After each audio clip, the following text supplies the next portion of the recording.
I'm grateful to be back. When we went on a little vacation to Switzerland, and honestly, all I can say, it's such a beautiful country. A little expensive, yes, but I think it's very worth it. There was no food that wasn't good. Everything was delicious. Everything tasted so good. The animals are so precious. The mountains are just ridiculously green. It's definitely worth it, honestly. My brain is still, I guess, like processing the fact that I went there and how beautiful it was. Definitely was precious. 100% recommend. 100 of 100. Just make sure you do save money. I just want to say thank you again for seeing me and for being here, for your attention, for the stories that have been sent. And please send more to echosofcarmen@gmail.com. And yeah, thank you so much. Are you guys ready for another episode, for episode number 7? The episode of today is number 7, of course, and I titled it Escaping Possible Destinies. You'll see why. Very interesting the episode of today. I think so, in my opinion. Also, please comment if you guys have any other stories like this. I would love to hear about them or send them to me. All right, so let's begin. Escaping Possible Destinies. Story number 1. In community, oftentimes words aren't necessary. That's what the person wanted to call it today. It's of course anonymous. Around about 20 years ago, I took my little sister to the movie theater. Around that time, when you were a minor, you would just go to places by taking bus or taxis to wherever you need to be. Our family was very well known and liked and respected in the community where we lived. Everybody in our surrounding blocks would usually meet up to either play or tell stories at night on our roof. It was a little tradition we had created with the neighbors until we moved out. My sister and I were done watching the movie and were on our way back home. We were waiting for a taxi that the route usually leaves us 2 blocks from our house. There weren't any that day. We had waited 20 minutes already and nothing. So since we were already familiar with a walk, we did almost every day since we were little, we decided to just walk. That way we will be able to save ourselves $2 instead, which in all those times $2 was, it could last you a whole week. We were by the area where the taxi would have dropped us when this older guy that was driving a very nice pickup truck that seemed to be also a brand new and shiny truck started to asking us if we needed a ride. And my little sister just gave me a side of, I don't know him. Nope. Do you know him? And I just answered to him in a serious tone, no, thank you. We're almost home. He kept insisting, saying that our father sent him to give us a ride, and we were just like, we don't know you, dude. Like, bye. And then we proceeded to ignore him while we kept on walking. This guy got so mad we were ignoring him, so he tried to do a U-turn to go after us in the belief that we think it was to kidnap us. Thankfully, his truck was too big to do a U-turn and such a transited and small street that it gave us enough time to arrive at our block, but sadly only to the corner. When we heard the truck breaking free and accelerating, my sister and I made it run into the house that was in the corner of our block. She hid it behind a washer in the wall, and I hid in some stairs that unfortunately the wall was of cement, so it couldn't be seen through. We heard how the guy pressed on the brake real hard at our block. Our guess was that he calculated we couldn't have gone any further without him noticing. To our bad luck, that house and the block was the only one without a fence. So the guy got inside the property and started saying, "Girls, where are you?" as he kept walking closer to our hideouts. "Girls, where are you?" Getting closer each time. "Girls, where are you?" The owner of the house was the only one that never spoke to us in the block. I guess because of the yelling of my sister and I did while we were trying to hide, it spooked her a bit, and now even more so this random guy calling for some girls in her patio. She looked at us hiding. We just did the sign of our finger over our mouths so she wouldn't say anything. She didn't smile or try to say okay or anything. She didn't have any expression. At that moment, both my sister and I definitely thought it was game over for us. The lady went towards the patio while the guy kept saying, "Girls, where are you?"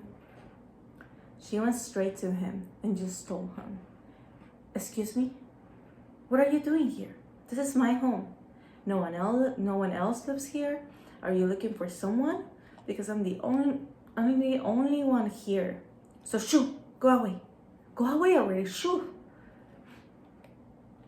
The guy kept trying to say something, but she wouldn't let him say anything. She kept on kicking him out. We saw her only a few times after this incident, but her facial gestures never changed. We never see her smile, but we always smile and say hi to her too, for gratitude the few times we got to see her. But after this situation, we knew that no matter what, we will always protect each other, and it was something that didn't need to be said with words. We also never saw that old guy again. We thought he was probably mafia related because no one else knew of him, but I guess it's something we'll never know.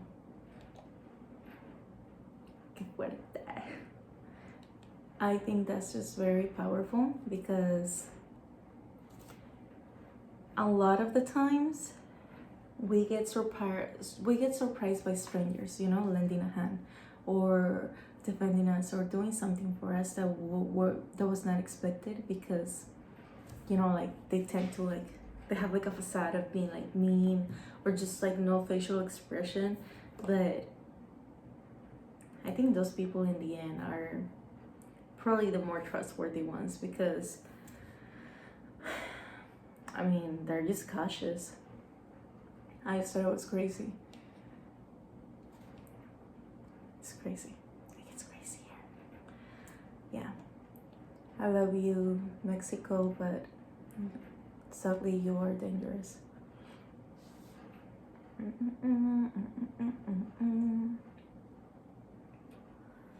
Yeah.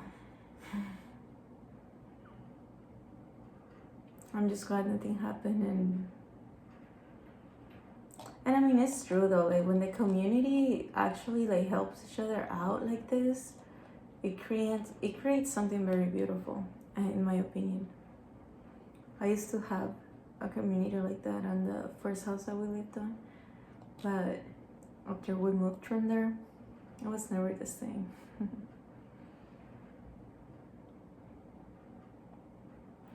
Alrighty, so number 2, the next one is called The Compassion of a Stranger.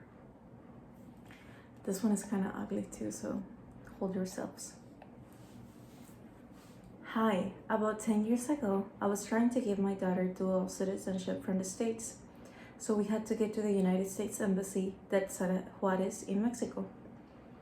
Because of the lack of money, neither her dad nor my then husband were able to go with us. My daughter's phone stopped working once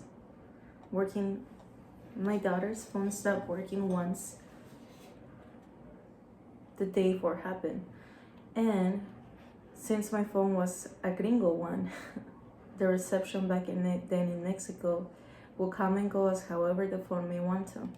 On top of it all, my phone was for minutes, so we had to reserve battery and minutes and reception as much as we could, especially after her phone stopped charging.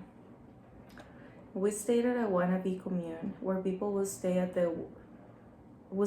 and the workers there would also give us the rights, avoiding any contact with other people since we were told about too many scams and risks that happen if we stayed in the hotels.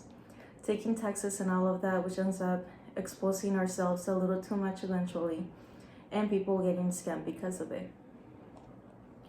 And me, being a very talkative person that is only waiting for people to give in into conversation, was talking and talking to everybody that was in the commune, and everybody kept talking to me. So I was talking and talking every day to everybody from morning to night, since there was nothing much to do around.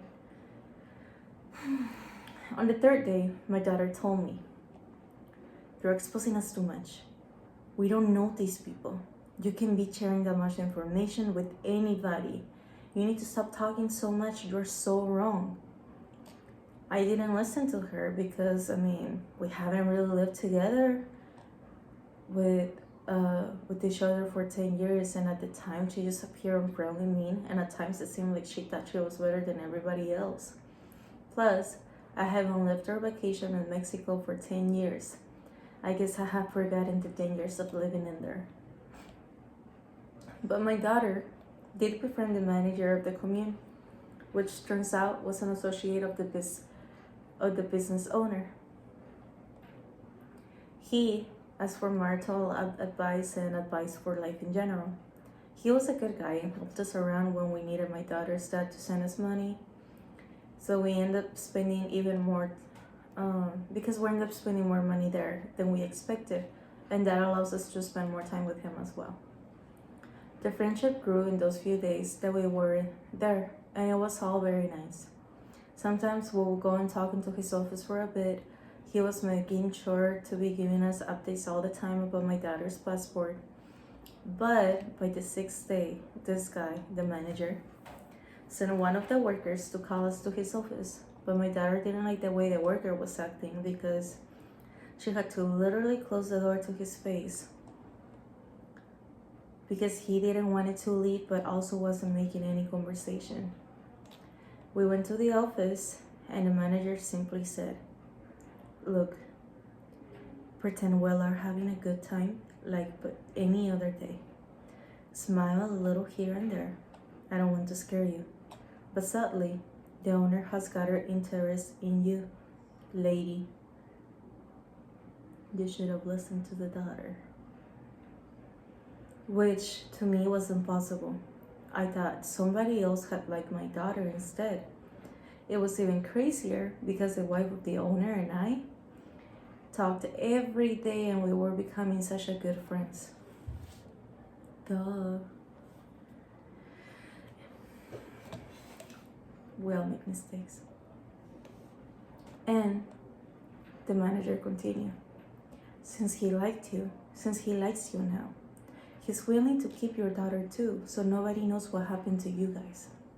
I'm not pro any of these types of behavior, but the only thing I can do to help is tell you and arrange you to leave in a way that nobody knows. I already called the post office. Your papers are there, but the post wants to pay them, so they keep on lying to you guys, saying that the passport hasn't been received. But for that, I will need at least $100. I hate to ask more money from you guys, but I do need it, just so I can bribe them first and get the passport myself without the boss or anybody else knowing. I will say I paid so they lie to you guys. So right now, I want you to go to your room, smiling as if you don't know anything. Bring me the money by saying you forgot the sweater in my office so nobody suspects anything. I want you guys to pack all of your things, but keep on wearing your PJs, so don't get dressed up. We agreed, and a few hours passed by. The guy called my mom to the office real quick and gave her the passport in a folder, pretending it was the bad news. He then told my mom that they were taking us to where are some taxis near the border to move us to where the boss is sending us, but he told her that as soon as we get off, that we go as fast as we can walk we can walk in to cross the border and do not come back for nothing in the world because they will be waiting for us. A few minutes after this, a worker was sent to help us with the luggage. We were initiating conversation to not make it obvious that we knew what was going on. As soon as he dropped us where the next people will be picking us up, which was about a mile from the border, we took our things and left the border as fast as we could. Thankfully, lucky for us, there wasn't any line, so we were able to cross right away.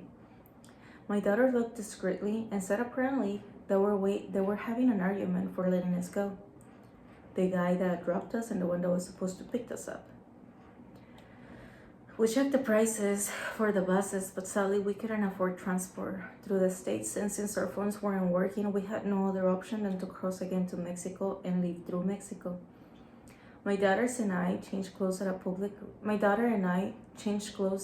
restroom before crossing the border. She wore a hoodie that she had, and I took a hat that I had for the trip. As we went out to get public transport, meaning a bus, we could see how they were still looking for us by the place where they dropped us.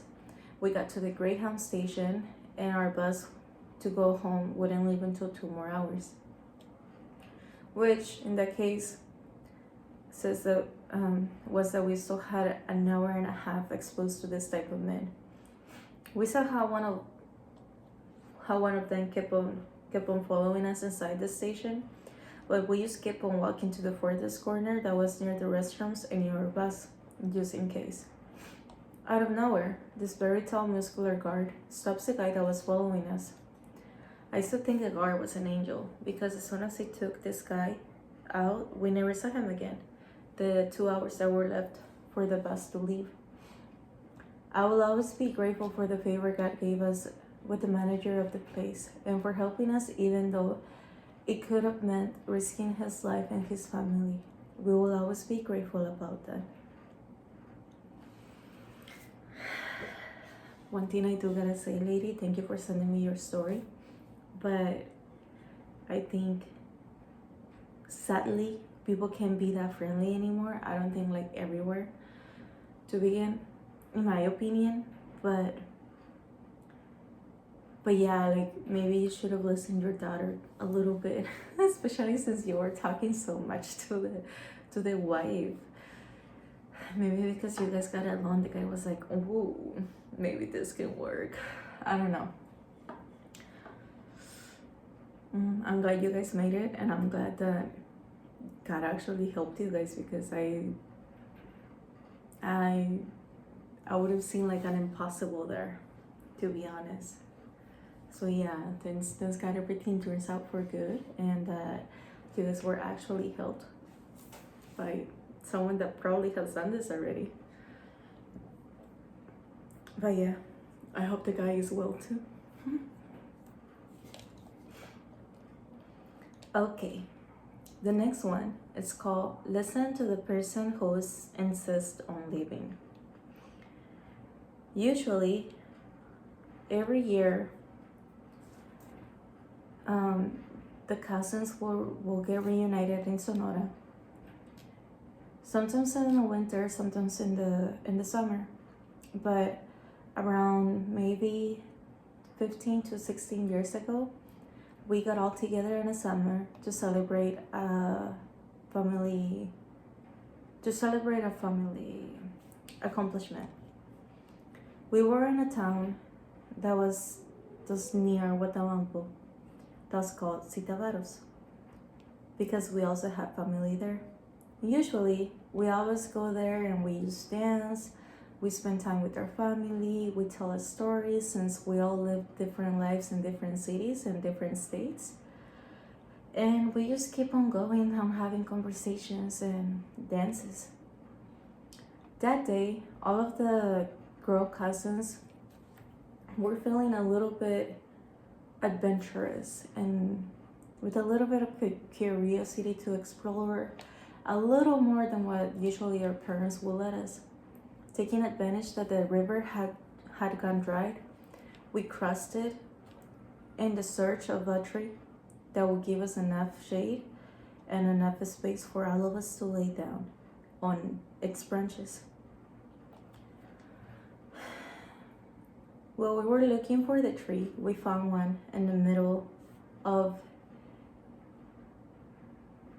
commercial land that was just 8 hectares. It was just land and land, like miles and miles of land.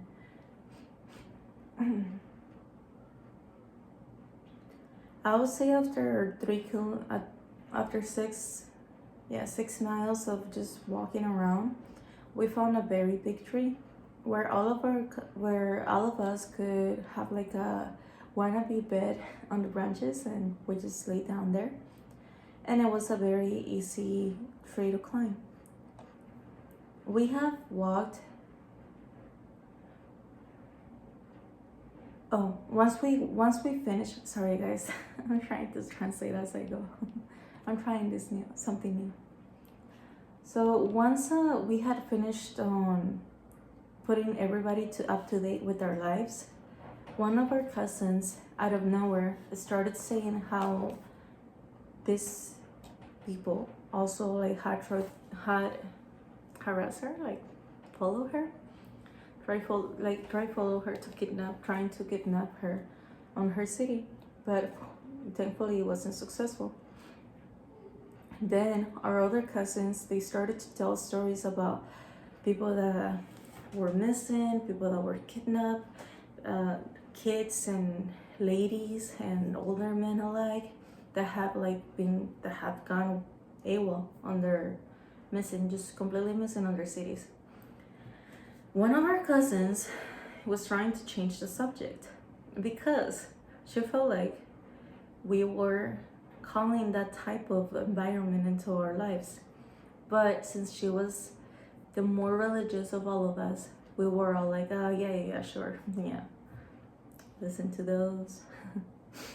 And we just kept on ignoring her, which, to be honest, it was almost impossible to stop talking about the subject. Stories kept coming and coming and coming, just like throw up. And even though we would stop talking about it for a couple minutes, the subject will come up again, just like throw up. The same cousin that tried to change the subject, which over here I'll call her Gloria, kept on insisting that we will stop with the subject, that she was having a bad feeling about this. We kept ignoring her, but since a few hours had passed by and the sun was going down, she again started saying that it's better if we should leave. In the end, we all said okay, since it was getting late, and probably a few of our aunts will be, like the adult people, will be worried about us. We were on a third part of the way. Third part was from the tree to the river. Second part was from the river and almost halfway from the ranch and the tree, but closer to the ranch than the tree. And then the first part was after crossing the river, was where the ranch was, there, right away. So we were in the third part of the way, where we were walking from the tree towards the river, the first half of that third part. And we started hearing how a pickup truck was passing by through the commercial land where they would do plantation, and it was basically plantations. So we hear how a truck was driving through the road with about 30 men on them. And while it was passing through the farming land, this was something that we have never seen in all of the years we ever been there. It was just something really out of sight, so we watched for a little while we also kept on walking. It was a little hot, and some of us, which were like about 7 to 8 cousins, we were a little dehydrated for being so much under the sun without water. So these men on the truck, when they see us, they start hitting the truck. Hey, hey! And us, we got scared because we didn't know what to think. We thought that like something had gone in between them, but no. For our surprise, they were saying to the driver to stop so they can go and pursue us. Yes, a true deception. My cousins and I still didn't know what to do about it, since part of us didn't want to believe this was happening to us. My cousin Gloria, she stayed behind with a few of with like 2 more of our cousins, so she could pressure them to go faster a little bit since they were least athletic. When we saw how these men were salting like little primates from the truck to the floor, a few of them were falling on their knees, but they will get up right away just to start running towards us. Gloria, after seeing how everybody was frozen in place, just yelled, "Run! What are you guys waiting for? Run! Run and don't look back. Go towards the ranch. Run!" Gloria stayed behind. So to make sure that the other 2 cousins will make it. And she was yelling at them so they would run faster. Poor Gloria, man. When these 2 cousins got into the little passage that we have found into the river, and yes, the river had it's not weed, the river had some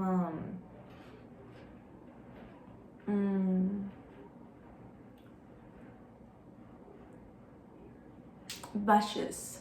So the river had some bushes, and those bushes had spines, and they were very painful.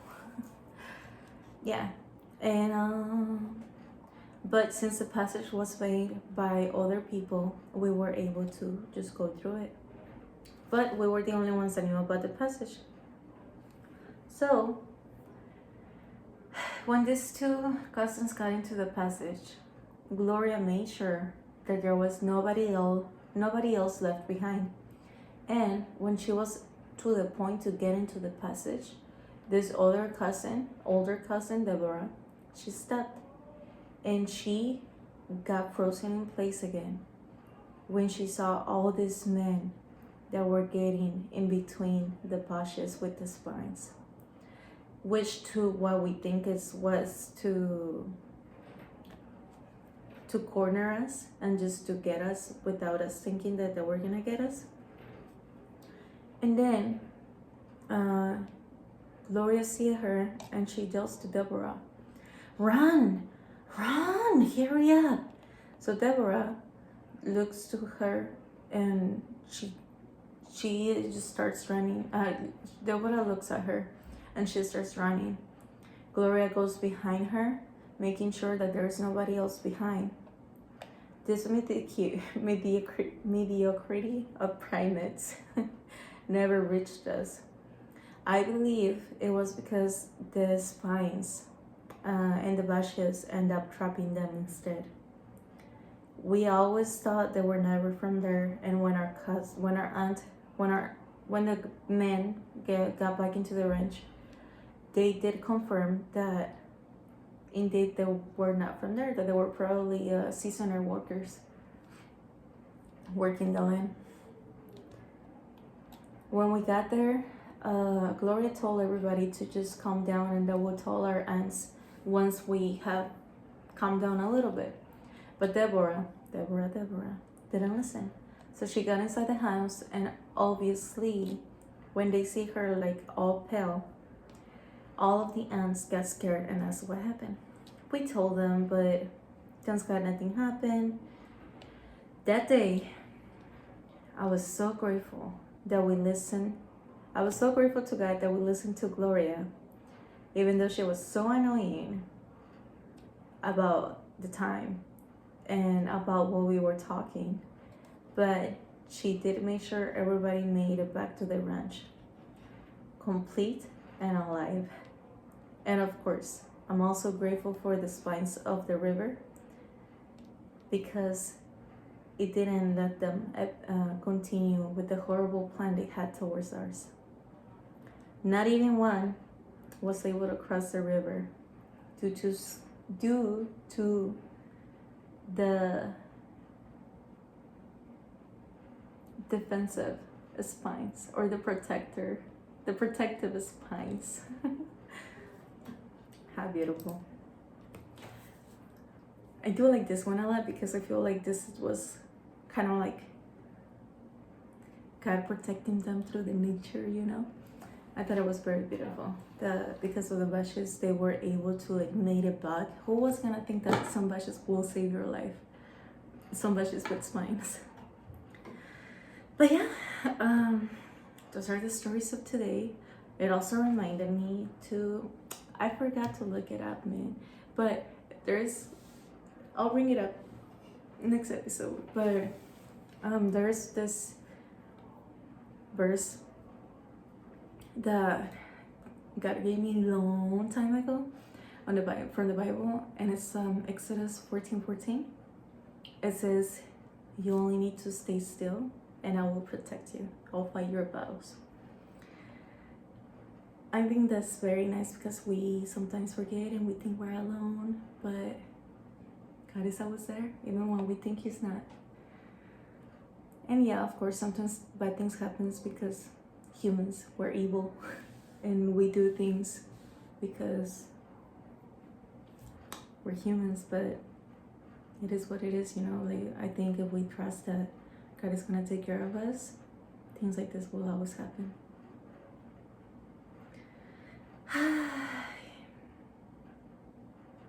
But yeah, thank you so much for your attention and for being here another week. I hope you guys had an amazing week and have a beautiful weekend, and I'll be seeing you guys next week. Please, if you have stories of this type or any like resilience or survival story or testimony, you know, send them to the Gmail that I have on the description. And just thank you so much for your attention. I'll be seeing you next week. Thank you guys. Blessings.